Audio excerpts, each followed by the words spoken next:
सद्गुरु बालासाहेब महाराज की जय. इकडं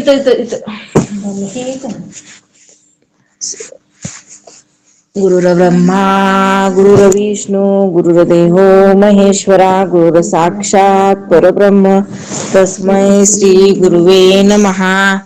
ब्रह्मानंदं परमसुखदं केवलं ज्ञानमूर्ति द्वन्द्वातीतं गगनसदृशं तत्त्वमस्यादिलक्ष्य एकं नित्यं विमलमचलं सर्वार्थिसाक्षिभूतं भावारहितं त्रिगुणरहितं श्री सद्गुरुस्तन्नमामि.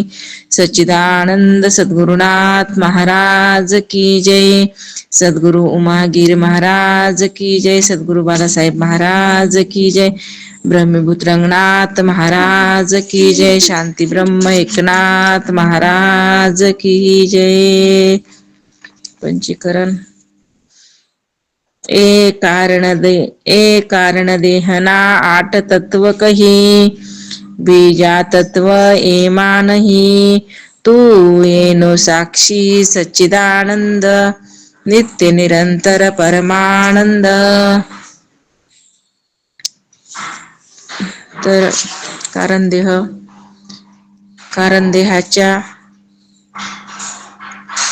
अवस्था सुषुप्ती अवस्था आणि सुषुप्ती अवस्थेची 8 तत्व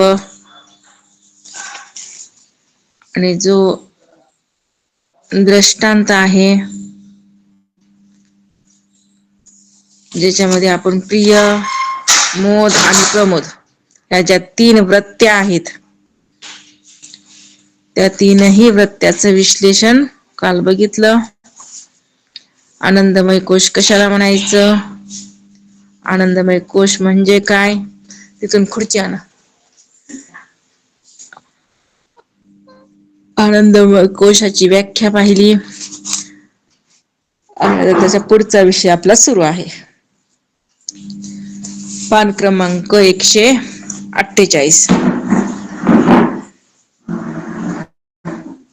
शिष्य म्हणतो, गुरु महाराज मी सच्चिदानंद आहे याचा मला स्पष्ट बोध होईल अशा रीतीनं सत चित आणि आनंद या 3ही पदाचा अर्थ सांगावा.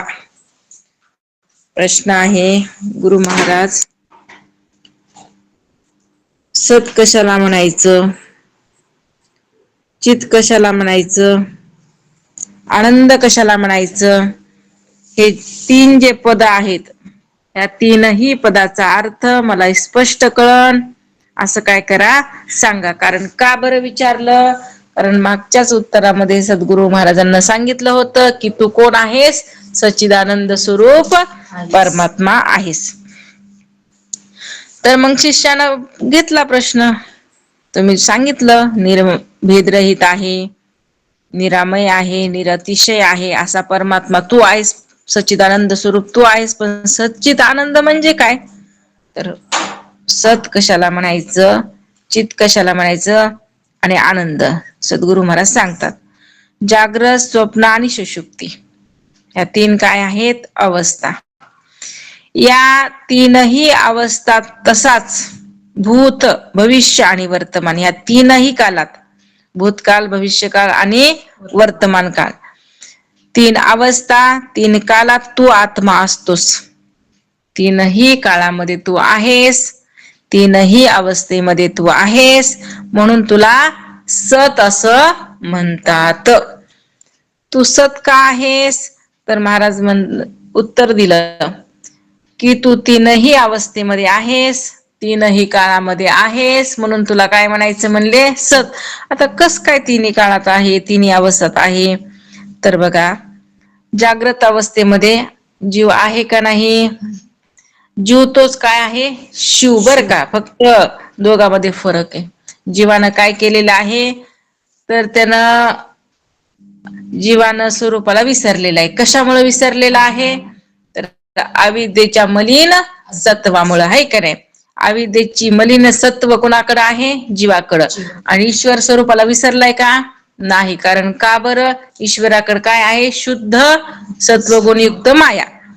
म्हणून त्याला स्वरूपाचं ज्ञान आहे आणि जीवाला स्वरूपाचं ज्ञान नाही. म्हणून महाराज म्हणले जागृत अवस्थेला तूच जाणतोस. सकाळपासून संध्याकाळपर्यंत जे काही व्यवहार झालाय हे कळायलाय का कळना झालाय जीवाला, म्हणजे आपल्याला कळायलाय का नाही कळायला. आपण स्वतःला जीव म्हणालो म्हणून जीव म्हणायलो आहे का नाही, पण जीव तू नाहीस. का जीव झालास? फक्त उपाधीला धरलंस म्हणून. उपाधीला सोडलं की शिव, उपाधीला धरलं की जीव. मग धरायचं का सोडायचं कोणाच्या हातात आहे? गुरुच्या का आपल्या? मग गुरु काय करणार आहेत? फक्त सांगणार आहेत, आहे का नाही. म्हणून काय करावं लागतंय तर आपल्या आपण सोडण्याचा आपुली आपण करा सोडवण संसार बंधन तोडी वेगी. म्हणून जागृत अवस्थेमध्ये तू आहेस, म्हणजे सकाळच्या व्यवहाराला दुपारच्या आणि संध्याकाळच्या, म्हणजे सगळं घडामोडी कळायल्यात का? अजित पवार मेला, कळालं का नाही कळालं? तुम्हाला माहित नव्हतं, नाही का नाही. आपल्याला कळालं का नाही कळालं? कळालं. म्हणजे सकाळपासून काय काय घडामोडी झाल्यात नवीन जुन्या सगळं आपल्याला कळायलंय का नाही. म्हणजे कशामुळं? तू सत आहेस, तुला सगळं कळतंय म्हणून महाराज काय म्हणले, तू सत आहेस. आता जागृतीमध्ये पण तू आहेस, जागृतीमध्ये तू आहेस. बरं स्वप्नामध्ये नाहीस का? स्वप्न पडलेलं कळायलंय का कळना झालंय? स्वप्नामध्ये मीच होतो, कळायले ना आपल्याला. म्हणजे स्वप्न ही तुला कळायलंय म्हणून स्वप्नामध्ये बी आहेस म्हणून तू सत आहेस. बरं सुषुप्ती अवस्था कळायली का कळ नाही? ऐक नाही, तिन्ही अवस्थेत तू आहेस. तुला कळायलंय का कळ नाही? गाढ निद्रे मला काल मी काय झालं होतं, सुखाने निजलो होतो. सकाळी उठल्यावर अनुभव सांगायला काय म्हणजे त्या सुषुप्ती अवस्थेमध्ये पण तू होतास म्हणून तुला ते कळाली. म्हणजे जागृतीमध्ये तू आहेस, स्वप्नामध्ये तू आहेस आणि सुषुप्तीमध्ये सुद्धा तू आहेस म्हणून तू सत आहेस. म्हणून महाराज म्हणले तू सच्चिदानंद स्वरूप परमात्मा आहेस. मग सत कशामुळं? तीनही अवस्थेमध्ये मी आहे म्हणून मला काय म्हणायचं? सत असं म्हणायचं. बरं आता भविष्य भूत आणि वर्तमान तीनही कालामध्ये तू येस म्हणली महाराज. आता कसं आहे बघा, वर्तमान काळामध्ये तर आहेच आपल्याला, वर्तमान काळातलं तर सगळं कळतंय, ऐका नाही. हे चालू जे आहेत त्याला काय म्हणायचं? वर्तमान काळ. ही चालू काळ आहे त्याला वर्तमान काळ. आता जे होऊन गेलाय त्याला काय म्हणायचं? भूतकाळ.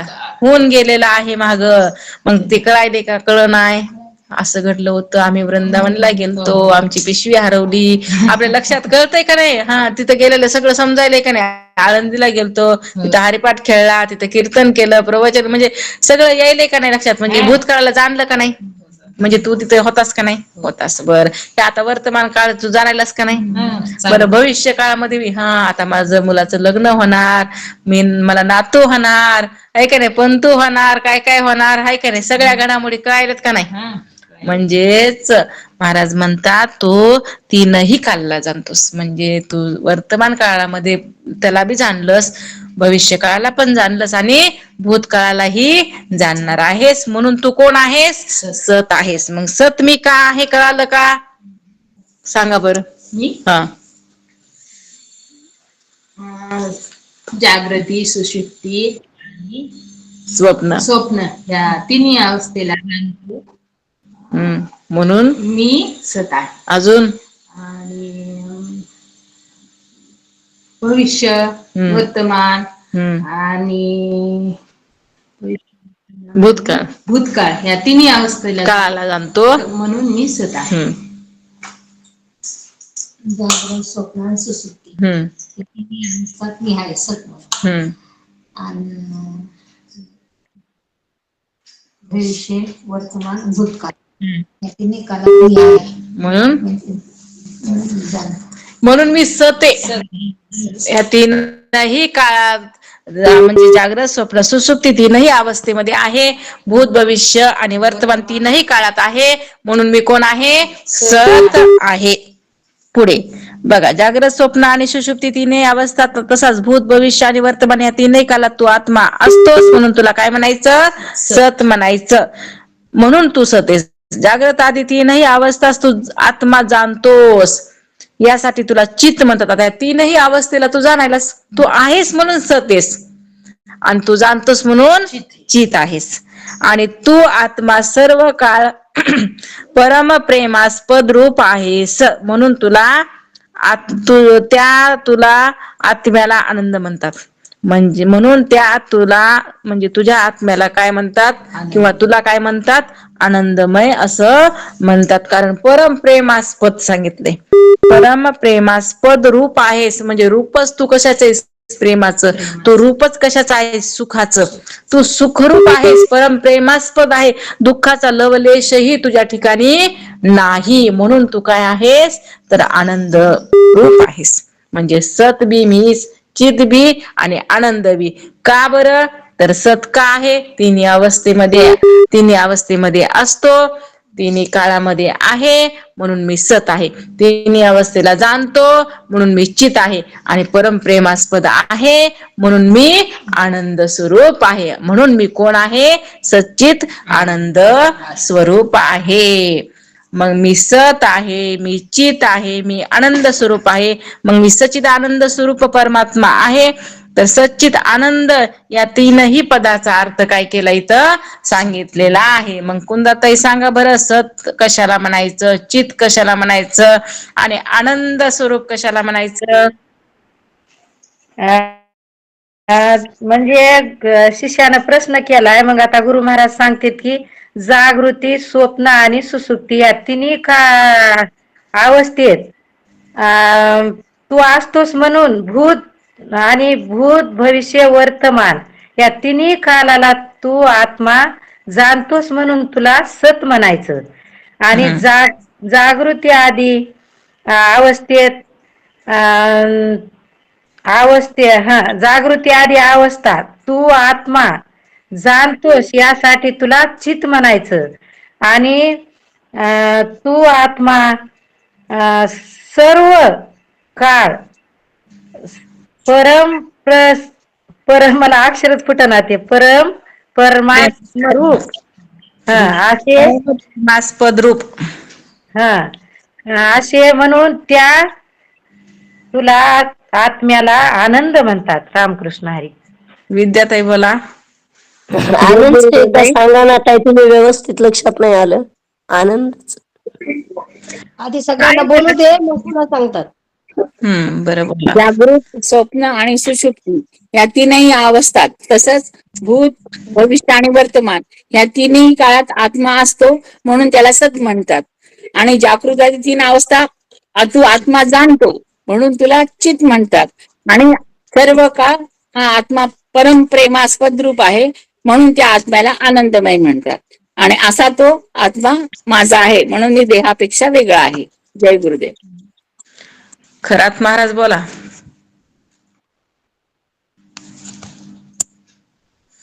जय गुरुदेव ताई. जाग्रत, स्वप्न आणि सुसुप्ती ह्या तिन्ही अवस्थेला जाणतो म्हणून मी सत आहे. आणि भूत भविष्य वर्तमान म्हणजे आता तिन्ही काळामध्ये मी कसा आहे म्हणून मी सत आहे, चित आहे. ताई बिनबत्ता सांगायला मला जरा गाड्यावर जावं लागते म्हणून मी इथूनच असं हे करायला बरं. मग आता ते बोलण्यात येत नाही म्हणून मी तिन्ही काळाला जाणतो. भूत भविष्य आणि वर्तमान या तिन्ही काळाला जाणतो म्हणून मी या तिन्ही काळाला सच्चित आनंद आहे. माझं स्वरूपच आनंदाचं आहे. जय गुरुदेव ताई. रामकृष्ण हरी. गुरु महाराज बरं सांगितलं, तू सच्चितानंद आहेस. मग सच्चितानंदाचं बरं सांगतात. सत म्हणजे काय, जागृती, स्वप्न, सुषुप्ती तिन्ही अवस्था आहे म्हणून सत आहे. भूत भविष्य वर्तमान काळात आहे म्हणून सत आहे. तू तिन्ही काळात आहेस आणि जागृती तिन्ही काळात त्या अवस्थेला तू जाणतोस, तू त्याला जाणतोस म्हणून तू चित आहेस. आणि तू आत्मा सर्व काळात आहेस, सर्व वेळेत आहेत, सर्व परम प्रेमस्पद तुझं रूप आहे म्हणून तू आनंद आहेस. असा सचिता आनंद आहे. तो आत्मा मी आहे. मी हा देव माझा नाही, आत्मा माझा आहे, मी त्यात आहे. एवढं रामकृष्ण आहे. मी सच्चिदानंद रूप आहे. आत्मा माझा आहे. रामकृष्ण हरिताई. न पाहता सांगितलं.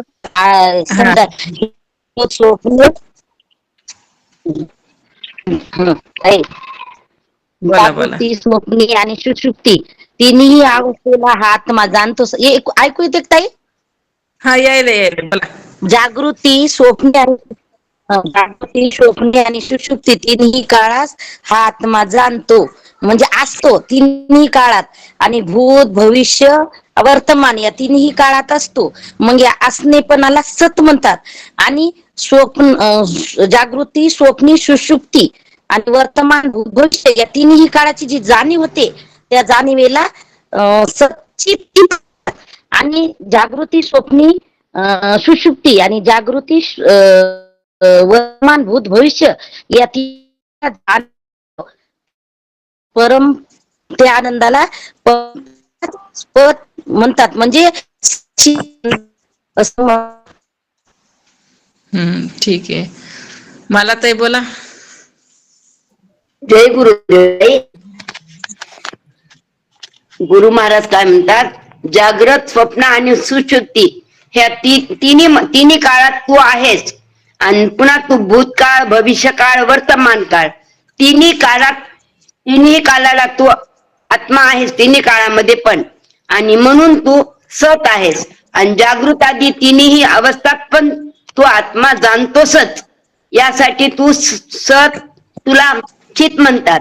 आणि तू आत्मा सर्व काळ परम प्रेमास्पद रूप आहेस, म्हणून तुला आत्म्याला आनंद म्हणतात. जय गुरुदेव. रेखा ताई बोला. जागृत, स्वप्न आणि सुषुप्ती तिन्ही काळामध्ये आहे. आणि म्हणून जागृतीमध्ये आहे, स्वप्नामध्ये आहे, सुषुप्तीमध्ये आहे. म्हणून सत, चित आणि आनंद आहे. तर सत म्हणजे काय, तो तिन्ही काळात आहे. आणि चित म्हणजे काय, तो तिन्ही काळाला जाणतो. आणि सच्चित आनंद म्हणजे तो स्वरूपच आनंद आहे म्हणून सांगितलं. आणि तू देह नाहीस, देहापेक्षा वेगळा तू आत्मा आहेस. जय गुरुदेव. विभूती ताई बोला. ओम नमः शिवाय ताई. जागृत, स्वप्न आणि सुषुप्ती तीन अवस्थात आणि भूत, भविष्य, वर्तमान या तिन्ही काळात तू आहेस म्हणून सत आहेस. आणि जागृत आदी अवस्थेला तू जाणतोस म्हणून चित्त आहेस. आणि तू आत्मा सर्व काळ प्रेमस्पद आहेस म्हणून तुला आत्म्याला आनंद रूप असे म्हणतात. ओम नमः शिवाय. शिला ताई बोला. बर. जय गुरुदेव ताई. जागृत, स्वप्न आणि सुसुप्ती तिन्ही अवस्थात, तसाच भूत, भविष्य आणि वर्तमान तिन्ही काळात तू आत्मा असतोस म्हणून सत म्हणायचं. आणि जागृत आदी आणि तिन्ही अवस्थात आत्मा जाणतो म्हणून त्याला चित म्हणायचं. आणि आत्मा सर्व काळ परम प्रेमास्पद रूप आहेस म्हणून आत्म्याला आनंद म्हणायचं, आनंद रूप म्हणायचं. जय गुरुदेव ताई. बोला. दुसऱ्या शिला ताई बोला. जागृत, स्वप्न आणि सुषुप्ती या तिन्ही अवस्थामध्ये आत्मा आहे म्हणून त्याला सत म्हणायचं. आणि जागृती या तिन्ही अवस्थांना तो जाणणारा आत्मा आहे म्हणून त्याला चित म्हणायचं. आणि हा सर्व काळ परम प्रेमास्पद रूप आहे म्हणून ह्याला आनंदमय रूप असं म्हणतात. आत्मा म्हणजे मी, देहापेक्षा वेगळा. ठीक आहे. मंगलताई पेन्शलवाळ बोला. रामकृष्ण हरी ताई. गुरु महाराज म्हणतात, जागृत, स्वप्न आणि सुषुप्ती या तिन्ही अवस्थात भूत, भविष्य आणि वर्तमान या तिन्ही काळात तो आत्मा म्हणून तुला सत म्हणतात. जागृत आधी तिन्ही अवस्थात तू आत्मा जाणतोस यासाठी तुला चित म्हणतात. तू आत्मा सर्व काळ परम प्रेमास्पद रूप आहेस म्हणून त्या तुला आत्म्याला आनंद म्हणतात. रामकृष्ण हरी. बोला. जागृत, स्वप्न, सुषुप्ती हे तिन्ही काळात असते. भूत, भविष्य, वर्तमान काळ हे तिन्ही काळात सत म्हणतात. आणि हे तिन्ही काळात तू आत्मा जाणतोस यासाठी तुला चित म्हणतात. आत्मा सर्व काळ परम प्रेमास्पद रूप आहेस म्हणून तुला आनंद आत्मा म्हणतात. जागृत, स्वप्न, सुषुप्ती भूत, भविष्य, वर्तमान या तिन्ही काळाला जाणतो म्हणून तू सत आहेस. आणि जागृत अवस्थेला आत्मा जाणतो यासाठी ह्याला चित म्हणतात. आणि आत्मा सर्व काळ परम प्रेमास्पद आहे म्हणून याला आत्म्याला आनंद म्हणतात. थांबा एक मिनिट. एक मिनिट. बघा, जागृत, स्वप्न आणि सुषुप्ती ह्या तीनही कालामध्ये तू आहेस, आहे की नाही. पुन्हा भूत, भविष्य, वर्तमान तीनही काळामध्ये आहेस, तीनही अवस्थेमध्ये आहेस, तीनही काळामध्ये आहेस म्हणून सत म्हणायचं. तीनही अवस्थेला जाणतोस म्हणून चित म्हणायचं. आणि तू कसा आहेस, परम प्रेमास्पद आहे, तुझ्या ठिकाणी दुःखाचा लवलेशही नाही म्हणून तुला काय म्हणायचं, आनंद म्हणायचं. अशा रीतीनं तू सत आहेस, चित आहेस आणि आनंद स्वरूप आहेस. शिष्य म्हणतो, तीनही अवस्थात मी सच्चिदानंद रूप आहे याचा बोध मला स्पष्ट होईल अशा रीतीनं निरूपण करून सांगा. आता सांगितलं होतं वरी, पण शिष्याच्या लक्षात आलंय का, नाही आलं. महाराज, मला स्पष्ट कळण कशाला सच्चित आनंद म्हणायचं हे मला स्पष्ट बोध, अगदी मोकळं मोकळं कळण अशा रीतीनं काय करा, सांगा, डबल सांगा. अजून काही लक्षामध्ये आलेलं नाही. तर गुरु महाराज सांगतात, जागृत अवस्थेत म्हणजे तू जागा झाल्यापासून निजेपर्यंत जे काही व्यवहार घडतात त्या सर्वांस तू जाणतोस. का बरं आहे जागृत अवस्थेमध्ये मी? कारण जागृत अवस्थेमधले जे काही व्यवहार उठल्यापासून झोपेपर्यंत जे तू जाणतोस ना, जे त्या घडामोडी तुला सगळ्या कळतात का कळत नाहीत, म्हणून तू कसा आहेस, सत आहेस. काय जागृत म्हणजे तू जागा झाल्यापासून निजेपर्यंत जे काही व्यवहार घडतात त्या सर्वांना तू जाणतोस. जागृत अवस्थेत शब्द स्पर्शाधिकाचे जे ज्ञान होते, गमनाधिक ज्या क्रिया घडतात त्या सर्व व्यवहारात तुला ज्ञानपूर्वक उच्चारही करून दाखविता येतो. म्हणून जागृत अवस्थेत जाणणारा तू सद्रूप आत्मा आहेस. पाचही व्यवहाराचं ज्ञान व्हायलंय कुठं, जागृत अवस्थेमध्ये. पाचही विषयाचं काय व्हायलंय, ज्ञान व्हायला लागलेलं आहे. सर्व व्यवहाराच्या घडामोडी तुला ह्या जागृत अवस्थेतल्या पूर्णतः काय व्हायला लागल्यात, ज्ञात व्हायलात, कळायला लागलेले आहेत. म्हणून महाराज इथं सांगतात, अरे म्हणून तू सद्रूप आहेस, म्हणून तुला सत असं म्हणतात. स्पष्टता करून दाखवलेली आहे. आलं का लक्षात? की जे शिष्याला गुरु महाराज सांगायलेत की तू सत कसा आहे ह्याचं स्वरूप काय केलंय, स्पष्ट करून सांगितलेलं आहे. की जागृत अवस्थेमध्ये ज्या काही उठल्यापासून झोपेपर्यंत म्हणजे जागा झाल्यापासून निजेपर्यंत व्यवहार घडायला लागलाय त्या सर्वाला तू जाणतोस. जागृत अवस्थेतले शब्द स्पर्शाधिकाचे जे काही ज्ञान होते, गमनाधिक म्हणजे जाणं येणं, जे काही क्रिया घडतात त्या सर्व व्यवहाराला तू ज्ञानपूर्वक त्याचा उच्चारही करून दाखवतोस. म्हणून जागृत अवस्थेत जाणणारा तू सद्रूप आत्मा आहेस असं काय करत आहेत महाराज, सांगायला लागलेले आहेत. म्हणून तू सद्रूप आहे. पुढे, असा सद्रूप आत्मा जर तू नसशील तर जागृत अवस्थेतला कोणताही व्यवहार तुला जाणता येणार नाही. जर तू सत नसतीस तर तुला कळालं असतं का, कोणती वार्तालाप झाला असता का, नाही. तू इथपर्यंत आला असता का चलत, नाही. जाणं येणं बी घडलं नसतं, क्रिया बी नसता. आता हे जड पदार्थ आहेत ते एका जागेवर स्थित राहतात, त्यांना काही कळतंय का, मग पण तुला कळतंय ना, तुला सगळं कळायलंय, कोण आलं कोण गेलं, आहे का नाही, सगळं सकाळपासून ते सगळा व्यवहार सगळे विषय तुला कळायलेत, तू त्याला जाणतोस, म्हणून तू सत आहेस. ज्याला हे कळतंय त्याला काय म्हणायचं, सत असं म्हणायचं. मग आपल्याला कळतंय का कळत नाही, म्हणून महाराज म्हणले तू कसा आहेस, सत स्वरूप आहेस. आणि ज्याला कळत नाही त्याला सत म्हणायचं नाही. म्हणून त्याचा उच्चार करून दाखविता येणार नाही कुणाला, बाकीच्या. आता सद्रूप आत्मा जर तू नसशील तर जागृत अवस्थेतला कोणताच व्यवहार तुला जाणता आला नसता, जाणता येणार नाही. आणि कोणत्याच शब्दाचा उच्चारही तुला करून दाखविता येणार नाही. एवंच तू सद्रूपच आहेस. पुन्हा परत म्हणले, जागृत अवस्थेत तू जाणतोस म्हणून चिद्रूप आहेस. आता परत तू सगळ्या अवस्थेला जाणतोस. अगोदर व्यवहार सांगितला, हे सगळा व्यवहार तुला कळायला लागलाय, ज्ञानपूर्वक तू व्यवहार करायलास, त्याचा उच्चार करून दाखवायला सगळ्या क्रिया घडायला लागल्यात, म्हणून तू सतेस. आणि परत ह्या सगळ्या जागृत अवस्थेला उठल्यापासून झोपेपर्यंत तूच जाणणार आहेस, म्हणून तू कसा आहेस, चिद्रूप आहेस. आणि जागृत अवस्थेत स्त्री, पुत्र, देह, इंद्रिय यापेक्षा इतकेच नव्हे तर प्राणाही पेक्षा आत्मा अधिक प्रिय असतो. या कारणामुळे तू आत्मा आनंद रूप आहेस असं इथं सांगायला लागलेले आहेस. कळालं का? आनंद रूप आत्मा का आहे? कारण सगळ्यात प्रिय कोण आहे? आत्माचे. बरं का? आपल्याला आपल्या देहापेक्षाही प्रिय कोण आहे? उगच आपलं डुप्लिकेट माया आहे. माया कशी आहे आपली? प्रेम आहे सगळ्यावर. मी लय जीवा जतन प्रेम करतो. काय ह्याच आलं बितलं कशावर? जीवावर. की बराबर प्रेम कळतं. कोरोनात तर कळूनच दिलं की प्रेम, कोरोनानं तर चांगलंच कळून दिलं की प्रेम कुणावर आहे. आहे का नाही? कोरोनानं चांगलं कळून दिलेलं आहे. आणि इथं बी साधू संत ओरडून सांगायले, तरी पण जीवाला कळायले का? कळतच नाही. म्हणून अरे तू तुझ्यावरच प्रेम करतोस.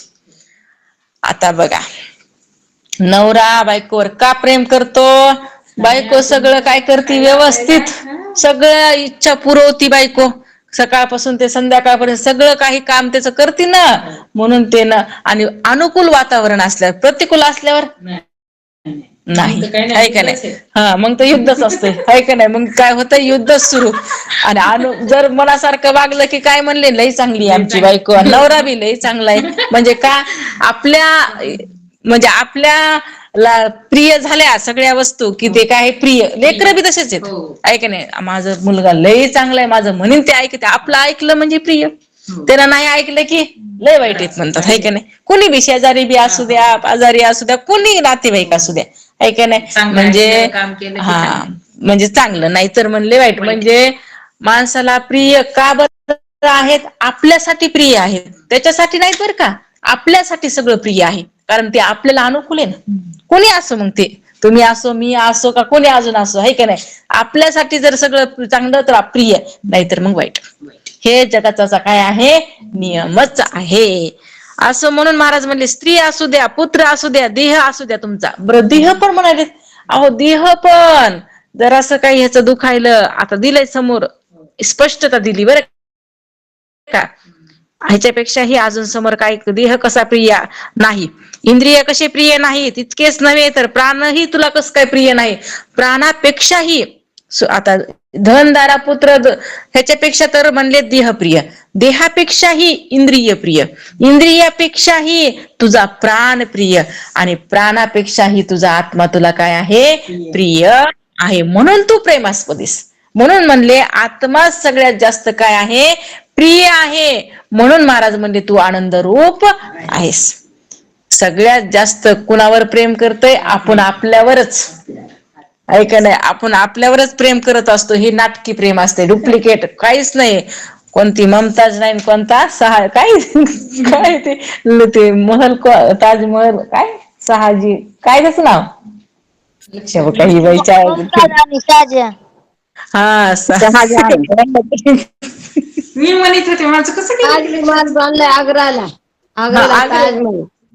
ताजमहल बांधला नाही का? हो, ताजमहल आग्र्याला बांधला. त्या कुतुब त्या हे ना ग मुस्लिम मुमताजसाठी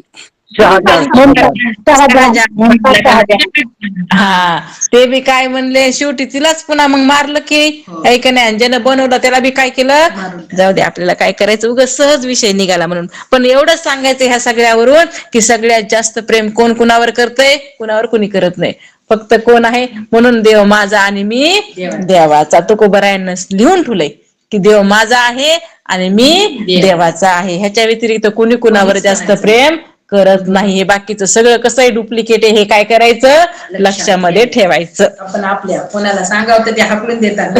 सांगायचं हागावचं बोलायचं नाही. चला, तर आता इथं पुढेचा श्लोक इंद्रिय प्रिय म्हणल्या ना. आता ह्याच्यामध्ये देहापेक्षा इंद्रिय प्रिय, इंद्रियापेक्षा जीवप्रिय. अजून ह्याच आता स्पष्टीकरण समोरच्या श्लोक मध्ये दिलेलं आहे, तेव्हा नीट ऐका. तर बघा, श्लोक हे श्लोक जे आहे पंचदशीतला आहे बरं का. पंचदशी मधला हा श्लोक आहे. आपला आता सकाळचा ग्रंथ संपला की आपल्याला पंचदशीच लावायची. तर बघा, त्या पंचदशी मधला हा श्लोक आहे. वित्तात पुत्र प्रिय हा पुत्रात पिंड हा पिंडात इंद्रियम इंद्रियाश्च प्रिय प्राण हा प्राणादात्मा परप्रिय हा. तर बघा श्लोकाचा अर्थ की आनंद स्वरूप आत्मा कसा आहे ह्याच्यावर काय चाललेलं आहे, हे विश्लेषण चाललेलं आहे. सत कळालं, चित कळालं, पण आनंद स्वरूप कस काय आहे ह्याच्यावर काय चाललेलं आहे. आता हे बघा, वित्त म्हणजे काय, धन. माणूस काय करतोय, धनावर तर प्रेम करतयच, आहे का नाही. पण धनाहूनही त्याहून प्रिय कोण असतो म्हणले, आपला पुत्र असतो. त्याची स्पष्टता देतात. आता धनापेक्षा जास्त प्रिय कोण आहे, आपला स्वतःचा पुत्र. कस काय तर बघा, पुत्र होण्यासाठी व पुत्र झाल्यावर त्याच्या रक्षणासाठी, त्याचप्रमाणे आता बघा या पुत्र जर होत नसेल त्याच्यासाठी किती माणूस काय करते, पैसा लावते का लावत नाही. ह्या दवाखान्यात जा, त्या दवाखान्यात जा, हैदराबादला जा, सुरतला जा, कुठं जा कुठं जा, आहे का नाही. चंद्रपूरला जा, कशासाठी, पुत्र होण्यासाठी, आहे का नाही. पण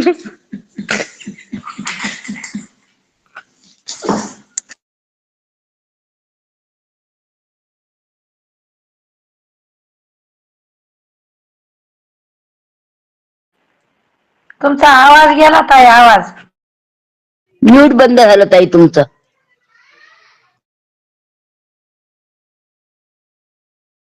सायनी केलंय मुद्दाम. ते हसाल्यात वाटतंय त्याच्यामुळे.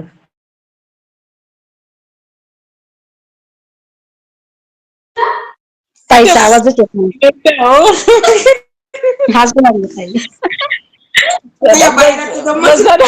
बस झाला. काळी बाई असली ना, माणसाला एवढी हसवतात. आम्हाला पण हसायचं म्हणून.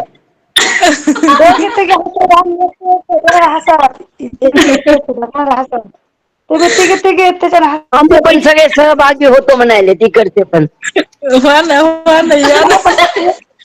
हसा हसा, व्यायाम चांगला व्हायला हसल्यावर व्यायाम होते मस्त पैकी, हसा. तर बघा काय सांगितलंय, तर सगळ्यात प्रिय कोण आहे, अगोदर नाही, अगोदर धन आहे का नाही. अगोदर धन सांगितलं ना, सगळ्यात जास्त प्रिय धन. पण धनापेक्षाही प्रिय कोण आहे, तर आपला पुत्र. कस काय, पुत्र होण्यासाठी आणि पुत्र झाल्यावर. आता पुत्र होण्यासाठी झालं, पण पुत्र झाल्यावर बिमार जर पडलं लेकरू, तर आपण दवाखान्यात वाटेल तेवढा पैसा खर्च करतो का, करत नाही, आहे का नाही. म्हणजे त्या धनाकडे आहे का लक्ष, पुत्राकडे आहे. पुत्राकडे ना, माझं काही हो डॉक्टर साहेब, किती लागेल तेवढा पैसा घ्या तुम्ही, पण माझ्या लेकराला वाचवा, आहे का नाही. आपण म्हणतो का नाही. म्हणजे प्रेम कुठं आला आता, स्वतःच्या पुत्रावर. धनावरचं प्रेम कुठं आला आता, स्वतःच्या पुत्रावर, बरं का.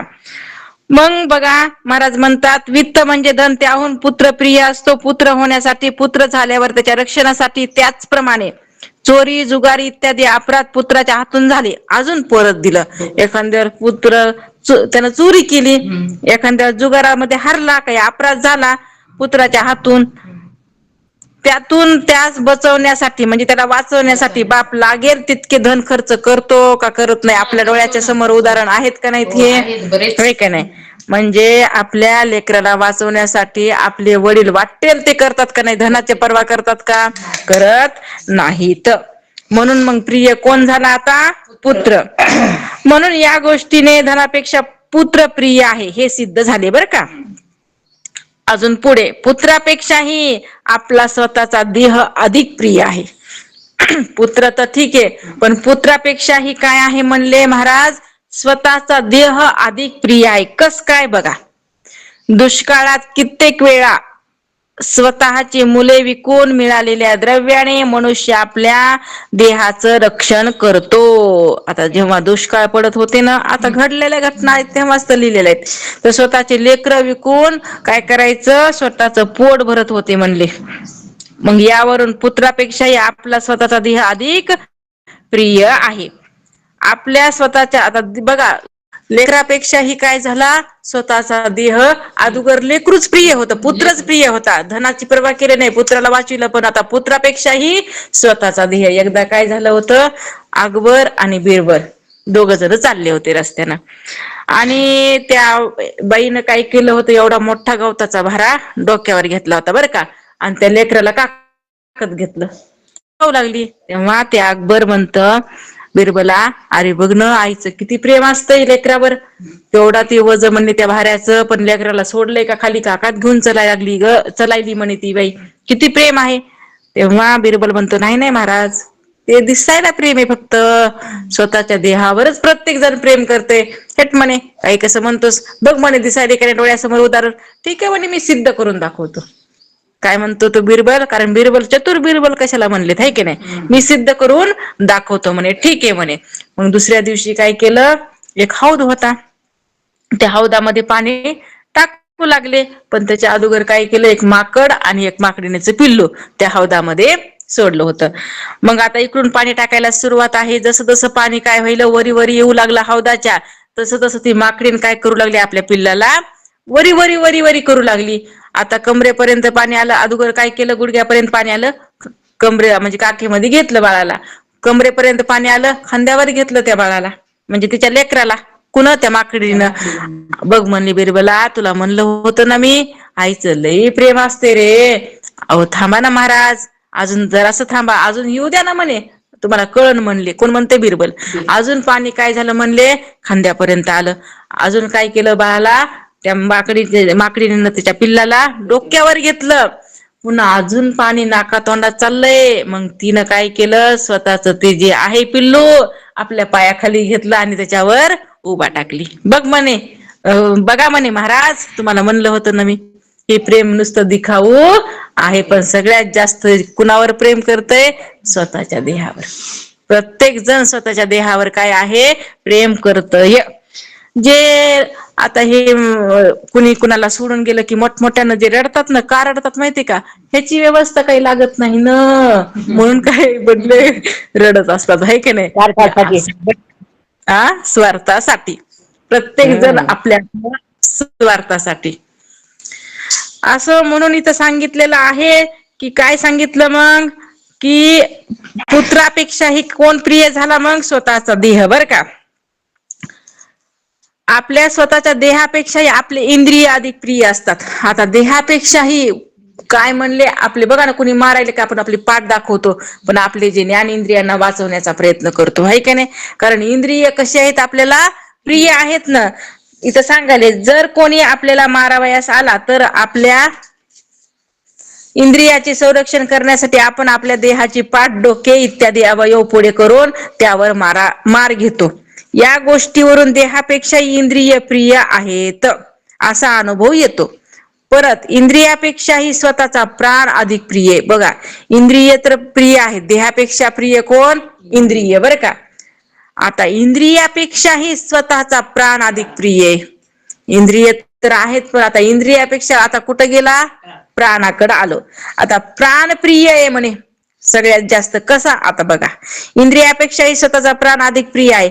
एखाद्या जर प्राणांत शिक्षा झाली, तर तो काय म्हणतो, हात पाय इत्यादी पैकी एखादं माझं इंद्रिय हवे तर तोडा, पण माझा प्राण वाचवा. आता समजा एखाद्या वेळेस काय झालं, एखादा राजा आहे आणि एखाद्या माणसानं काहीतरी अपराध केला, तर तो राजा काय म्हणतो, ह्याला सुळावर द्या, किंवा ह्याला काय करा, तर मृत्यूदंड द्या, हे का नाही. तेव्हा तो मोठमोठ्यानं ओरडतो, महाराज वाटेल तर तुम्ही काय करा, माझा एखादा पाय तोडा, माझा एखादा हात तोडा, पण मला जीवानं मारू नका. म्हणजे कुठं प्रेम आलं, स्वतःच्या जीवावर, ऐक नाही. म्हणजे प्राण काय आहे, तर प्रिय आहे कशापेक्षा, इंद्रियापेक्षा. म्हणजे धनावरचं प्रेम पुत्रावर आलं, पुत्रावरचं प्रेम स्वतःच्या देहावर आलं, देहावरचं प्रेम स्वतःच्या इंद्रियावर आलं, आणि इंद्रियावरचं प्रेम कुठं आलंय आता, प्राणावर. आता बघा, पण माझा प्राण वाचवा असे म्हणतो, यावरून इंद्रियापेक्षा प्राण अधिक प्रिय आहे असं कळून येते. आता पुढे, प्राणाहूनही परमश्रेष्ठ असा आपला स्वतःचा आत्मा अत्यंत प्रिय आहे. बघा, प्राणापेक्षाही परम श्रेष्ठ कोण आहे? आत्मा. आणि तो स्वतःला काय आहे? प्रिय आहे, अत्यंत प्रिय आहे. कसा? बघा, कोणत्याही एखाद्या विलक्षण दुःखाने किंवा वेदनेने गांजलेला मनुष्य माझा यावेळी प्राण जाईल तर मी फार सुखी होईल असे म्हणताना बहुत वेळा आढळतो.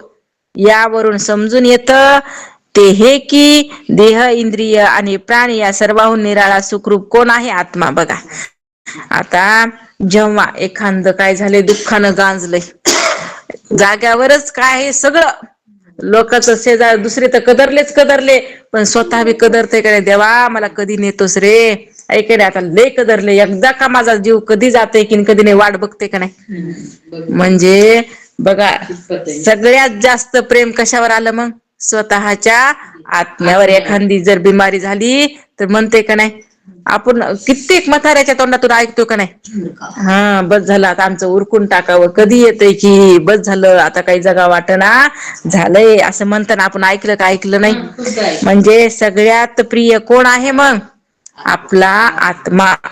म्हणून मानले तुझा आत्मा कसा आहे? परम प्रेमास्पद. त्याच्या ठिकाणी पुढे नाहीच, स्टॉप झाला आता. कारण का? ते आनंदमय आहे, चिदघन आहे, आनंद स्वरूप आहे. असा कोण आहे? तुझा आत्मा आहे. म्हणून तर ते सुखाचा आगर आहे. म्हणून तर म्हणले तिथं जाऊन पोहोचायचे आपल्याला. एवढ्यासाठी काय करायचं आहे?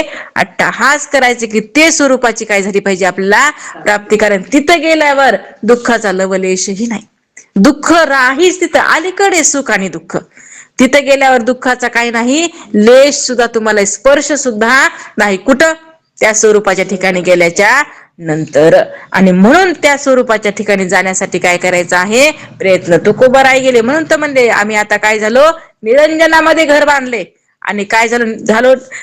निरंजनी आम्ही बांधिले घर झालो. तर निरंजनी आम्ही बांधिले घर, निराकार निरंतर राहिलो असे.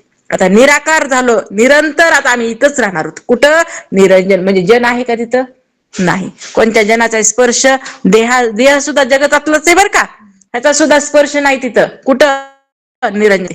देहाचा सुद्धा स्पर्श, देहासकट जाता येत नाही, ती गोष्ट वेगळी आहे तुकोबरायांची. पण इथं विचार जर केला तर देहासकट जाता येत नाही, देहाचा विसर पडावा लागते, तरच आपण त्या अवस्थेला जाऊन पोहोचतो.